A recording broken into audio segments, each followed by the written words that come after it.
Ja, mein Name ist Pater Albert von der Wallfahrtskirche in Klausen.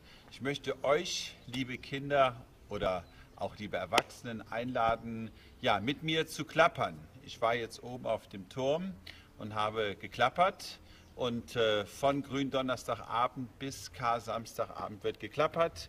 Wir dürfen nicht mehr raus auf die Straße, aber wir dürfen aus den Fenstern unserer Häuser, Wohnungen klappern.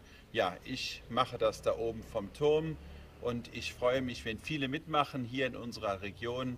Klappert, was das Zeug hält. Wir bleiben zu Hause und klappern und wir zeigen, wir sind da und wir hoffen auf den lieben Gott, dass es besser wird.